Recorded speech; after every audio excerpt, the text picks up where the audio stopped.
We're living in uncertain times, and I want to take a moment to ask you, how well do you cope with uncertainty in your life?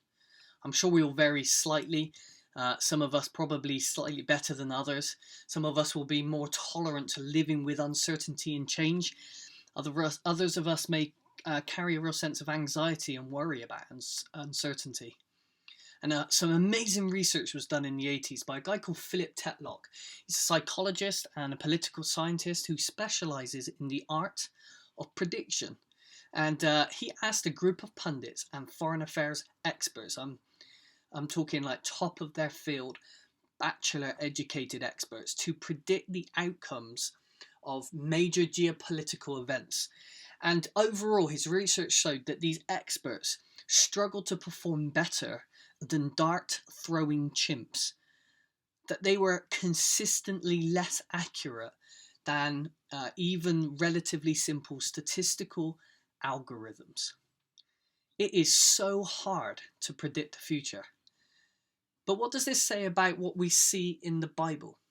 These ancient manuscripts record hundreds of predictions that were all found to be true in the life of one man, Jesus Christ.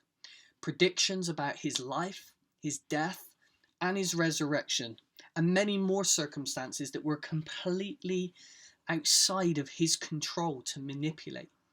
Some of these predictions have been found to be thousands of years old. They say that the conservative odds using the best scientific predictions of just 8 of these predictions coming true in one man was 1 in 10 to the power of 17. Now, for those of you that are mathematicians out there, you will know that this is a huge number. For the rest of us, that would be equivalent to covering the entire state of Texas with penny coins 2 feet deep, and then expecting a blindfolded man to walk across the state and on the very first try to find the one coin that you had marked. It's remarkable to me that even with these incredible odds, people still try to convince me that the Bible is not true. For hundreds of these predictions to be true in just one man, they must have been inspired by someone who knows the future. And in my mind, that person can only be God. Often I think one of the biggest ways that we cope with uncertainty is through distraction. If we can keep ourselves busy enough, if we can keep ourselves distracted, we don't need to think about all of the uncertainty in our lives. We find escapism in all sorts of things, don't we? Maybe it's Netflix binging, or traveling, or food and drink, and anything that can take our mind off of the reality of our lives and the uncertainties that we live with. Some of these things might be healthy, some of them not so healthy, but they all serve to distract us from uncertainty. Perhaps during this lockdown, as you take time to think about your life, perhaps whilst there are 1 or 2 less distractions around us, you might start to think about how you cope with uncertainty. What are some of the areas of your life that bring you the most anxiety, the most fear? Is it health? Is it money and relationships? Is it coronavirus and the future and what the purpose of life is? Can I encourage you to consider trusting God with the things that you cannot control?